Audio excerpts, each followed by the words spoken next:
जय गुरु जी, शुक्राना गुरु जी, अनंतम शुक्राना गुरु जी। अब बस शिव पुराण का समापन होने वाला है संगत जी। और कल 21 अक्टूबर 2020 बड़ा ही शुभ दिहाड़ा हमारे शिव जी का ब्याह होगा पार्वती जी के संग बड़े धूम धड़ाके से। और इस शिव पुराण को गुरु जी ने मेरी जिह्वा से सुनवाया।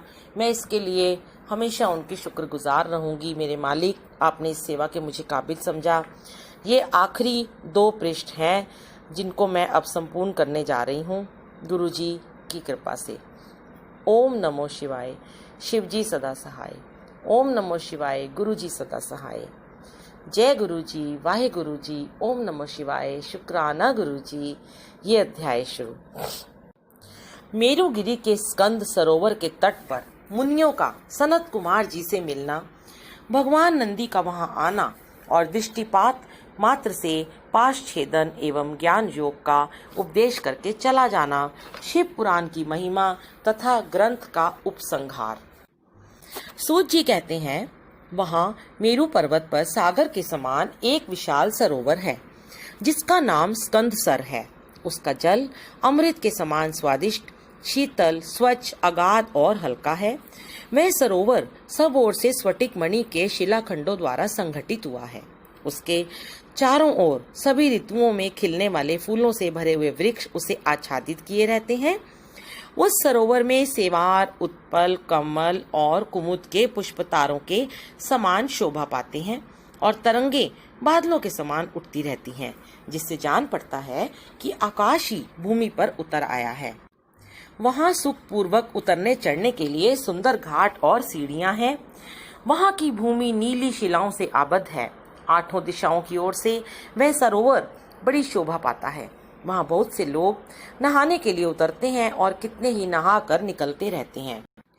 स्नान करके श्वेत यज्ञोपवीत और उज्जवल कौपीन धारण किए, वल्कल पहने, सिर पर जटा अथवा शिखा रखाए या मूंड मुड़ाए, ललाट में त्रिपुंड लगाए, वैराग्य से विमल एवं मुस्कुराते मुख वाले बहुत से मुनि कुमार घड़ों में, कमलिनी के पत्तों के दोनों में, सुंदर कलशों में, कमंडलुओं में तथा वैसे ही करवों आदि में अपने लिए, दूसरों के लिए, विशेषतः देव पूजा के लिए वहां से नित्य जल और फूल ले जाते हैं।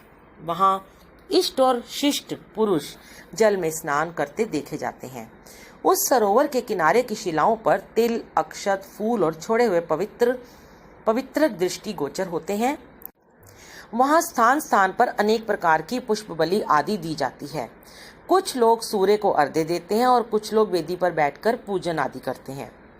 उस सरोवर के उत्तर तट पर एक कल्प वृक्ष के नीचे हीरे की शिला से बनी हुई वेदी पर कोमल मृग चरम बिछाकर सदा बाल रूपधारी सनत कुमार जी बैठे थे। वे अपनी अविचल समाधि से उसी समय उपरत हुए थे। उस समय बहुत से ऋषि मुनि उनकी सेवा में बैठे थे और जोगीश्वर भी उनकी पूजा करते थे। नैमिषारण्य की मुनियों ने वहां सनत कुमार जी का दर्शन किया, उनके चरणों में मस्तक झुकाया और उनके आसपास बैठ गए। सनत कुमार जी के पूछने पर उन ऋषियों ने उनसे ज्यों ही अपने आगमन का कारण बताना आरंभ किया, त्यों ही आकाश में दुंदुभियों का तुमुल नाद सुनाई दिया। उसी समय सूर्य के समान तेजस्वी एक विमान दृष्टिगोचर हुआ, जो असंख्य गणेश्वरों द्वारा चारों ओर से घिरा हुआ था। उसमें अप्सराएं और रुद्र कन्याएं भी थीं। वहां मृदंग, ढोल और वीणा की ध्वनि गूंज रही थी। उस विमान में विचित्र रतन जटित चंदोवा तना था और मोतियों की लड़ियां उसकी शोभा बढ़ा रही थीं। बहुत से मुनि, सिद्ध, गंधर्व, यक्ष, चारण और किन्नर नाचते गाते और बाजे बजाते हुए उस विमान को सब ओर से घेर कर चल रहे थे। उसमें वृषभ चिन्ह से युक्त और मूंगे के दंड से विभूषित ध्वजा पताका फहरा रही थी और उसके गोपुर की शोभा बढ़ाती थी। उस विमान के मध्य भाग में 2 चवरों के बीच चंद्रमा के समान उज्जवल मणिमय दंड वाले शुद्ध छत्र के नीचे दिव्य सिंहासन पर शिलाद पुत्र नंदी देवी सुयशा के साथ बैठे थे। वे अपनी कांति से, शरीर से तथा तीनों नेत्रों से बड़ी शोभा पा रहे थे। भगवान शंकर को आवश्यक कार्यों की सूचना देने वाले वे नंदी मानो जगत सृष्टा शिव के अलंघनीय आदेश का मूर्तिमान स्वरूप होकर वहां आए थे। अथवा उनके रूप में मानो साक्षात शंभु का संपूर्ण अनुग्रह ही साकार रूप धारण करके वहां सबके सामने उपस्थित हुआ था। शोभाशाली श्रेष्ठ त्रिशूल ही उनका आयुध है। वे विश्वेश्वर गणों के अध्यक्ष हैं और दूसरे विश्वनाथ की भांति शक्तिशाली हैं। उनमें विश्व सतृष्टा विधाताओं का भी निग्रह और अनुग्रह करने की शक्ति है। उनके 4 भुजाएं हैं। अंग अंग से उदारता सूचित होती है। वे चंद्रलेखा से विभूषित हैं। कंठ में नाग और मस्तक पर चंद्रमा उनके अलंकार हैं। वे साकार ऐश्वर्य और सक्रिय सामर्थ्य के स्वरूप से जान पड़ते हैं। उन्हें देखकर ऋषियों सहित ब्रह्मपुत्र सनत कुमार का मुख प्रसन्नता से खिल उठा। वे दोनों हाथ जोड़कर उठे और उन्हें आत्मसमर्पण सा करते हुए खड़े हो गए। इतने में ही वह विमान धरती पर आ गया। सनत कुमार ने देव नंदी को साष्टांग प्रणाम करके उनकी स्तुति की और मुनियों का परिचय देते हुए कहा, ये 6 कुलों में उत्पन्न ऋषि हैं जो नैमिषारण्य में दीर्घ काल से सत्र का अनुष्ठान करते थे। ब्रह्मा जी के आदेश से आपका दर्शन करने के लिए ये लोग पहले से यहाँ आए हुए हैं। ब्रह्मपुत्र सनत कुमार का ये कथन सुनकर नंदी ने दृष्टिपात मात्र से उन सब के पाशों को तत्काल काट डाला और ईश्वरीय शैव धर्म एवं ज्ञान योग का उपदेश देकर वे फिर महादेव जी के पास चले गए। सनत कुमार ने वह समस्त ज्ञान साक्षात मेरे गुरु व्यास को दिया और पूजनीय व्यास जी ने मुझे संक्षेप से वह सब कुछ बताया। त्रिपुरारी शिव के इस पुराण रत्न का उपदेश वेद के ना जानने वाले लोगों को नहीं देना चाहिए। जो भक्त और शिष्य ना हो उसको तथा नास्तिकों को भी इसका उपदेश नहीं देना चाहिए। यदि मोहवश इन अनाधिकारियों को इसका उपदेश दिया गया तो वह नरक प्रदान करता है। जिन लोगों ने सेवा अनुगत मार्ग से इस पुराण का उपदेश दिया, लिया, पढ़ा अथवा सुना है, उनको यह सुख तथा धर्म आदि त्रिवर्ग प्रदान करता है और अंत में निश्चय ही मोक्ष देता है।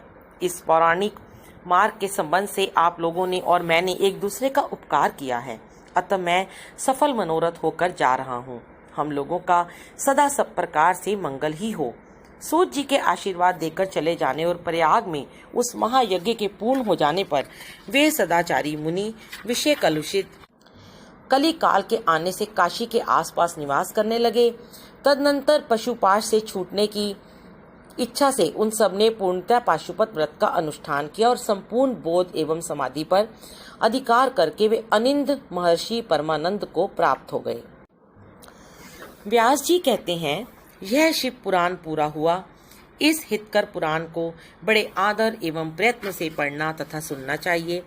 नास्तिक, श्रद्धाहीन, शठ महेश्वर के प्रति भक्ति से रहित और धर्म ध्वजी पाखंडी को इसका उपदेश नहीं देना चाहिए। इसका एक बार श्रवण करने से ही सारा पाप भस्म हो जाता है। भक्तिहीन भक्ति पाता है और भक्त भक्ति की समृद्धि का भागी होता है। दोबारा श्रवण करने पर उत्तम भक्ति और तीसरी बार सुनने पर मुक्ति सुलभ हो जाती है। इसलिए मुमुक्षु पुरुषों को बारंबार इसका श्रवण करना चाहिए। किसी भी उत्तम फल को पाने के लिए शुद्ध बुद्धि से इस पुराण की 5 आवृत्ति करनी चाहिए। ऐसा करने से मनुष्य उस फल को प्राप्त कर लेता है, इसमें संशय नहीं है। प्राचीन काल के राजाओं, ब्राह्मणों तथा श्रेष्ठ वैश्यों ने इसकी 7 आवृत्ति करके शिव का साक्षात दर्शन प्राप्त किया है। जो मनुष्य भक्ति परायण हो इसका श्रवण करेगा वह भी इलोक में संपूर्ण भोगों का उपभोग करके अंत में मोक्ष प्राप्त कर लेगा। यह श्रेष्ठ शिव पुराण भगवान शिव को अत्यंत प्रिय है। यह वेद के तुल्य माननीय, भोग और मोक्ष देने वाला तथा भक्तिभाव को बढ़ाने वाला है। अपने प्रमथ गणों, दोनों पुत्रों तथा देवी पार्वती जी के साथ भगवान शंकर इस पुराण के वक्ता और श्रोता का सदा कल्याण करें। वायवीय संहिता संपूर्ण, शिव पुराण संपूर्ण। व्यास उवाच एतचिव पुराणं हि समाप्तं हितमादरात् पठितव्यं प्रयत्नेन श्रोतव्यं च तथैव हि नास्तिकाय न वक्तव्यं श्रद्धाय शठाय च अभक्ताय महेशस्य तथा धर्मध्वजाय च एतच्छ्रुत्वा होकवारं भवेत् पापं हि भस्मसात् अभक्तो भक्तिमाप्नोति भक्तो भक्ति समृद्धि भाग पुनः श्रुते च सद्भक्ति मुक्ति स्याच श्रुते पुनः तस्मात् पुनः पुनश्चैव श्रोतव्यं हि मुमुक्षिभः पंचावृत्ति प्रक्तव्या पुराणस्याय सदया परम फलम समुद्दिश्य तत्व प्राप्नोति न संशय पुरातनाश्च राजानो विप्रा वैश्याच सप्तमा सप्त कृत्व सत दाव्रत्याल भंत शिवदर्शनम श्रोष्ये तथापि यश्चेदम मानवो भक्ति तत्परः इहि भुक्त्वा खिलान भोगानन्ते मुक्तिं लभेत स एतच्छिवि पुराणं हि शिव स्याति प्रियं परम भुक्ति मुक्ति प्रदम ब्रह्म समितम भक्तिवर्धनम एतच्छिव पुराणस्य वक्तु श्रोतुश्च सर्वदा सगनः ससुतः सांभ शम करोतु स शंकर। जय गुरु जी, शुक्राना गुरु जी, अनंतम अनंतम शुक्राना गुरु जी। आपने इस सेवा के काबिल समझा। शिव पुराण पढ़ाई पूरी, जो मैं कभी सोच भी नहीं सकती थी कि संगत तक आप मेरी जिह्वा से इस शिव पुराण की रिकॉर्डिंग को पहुंचाएंगे, जो अनंत काल तक यूट्यूब पर लोग सुनते रहेंगे। तो गुरु जी आपका लख लख शुक्राना। मेरा तो रोम रोम आपका शुक्रगुजार है। मुझे तो सिर्फ मुक्ति चाहिए, मोक्ष चाहिए। ऐसी सेवा लेते रहिएगा बस। और अब संगत जी, गुरु जी ने गुरु नानक देव जी की साखी की सेवा बख्शी है। जल्दी ही वो सेवा भी शुरू होगी और सत्संग भी साथ साथ चलते रहेंगे। कल 21 अक्टूबर को शिव विवाह है और बहुत सुंदर तरीके से गुरु जी ने इस शिव पुराण की समापन कराया है। शुक्राना गुरु जी। रहे ना रहे हम महका करेंगे, बन के कली बन के सबा बागे वफा में। तो गुरु जी कहते हैं हम रहे ना रहें। मैं खुद कहती हूँ गुरु जी हम रहे ना रहें, पर हमारी आवाज़ तो सलामत रहेगी। और जब जब सब इसे सुनेंगे तो शायद बुलबुल आंटी को याद कर लेंगे। तो ये बुलबुल आंटी के द्वारा गुरु जी ने इस शिव पुराण का समापन कराया है। बहुत सुंदर शिव पुराण पढ़कर मेरा भी जीवन धन्य हो गया और आप सब भी इसे सुने और धन्य हो जाएं। जय गुरु जी, शुक्राना गुरु जी। ओम नमो शिवाय, शिव जी सदा सहाय। ओम नमो शिवाय, गुरु जी सदा सहाय। शुक्राना गुरु जी। जय गुरु जी, शुक्राना गुरु जी।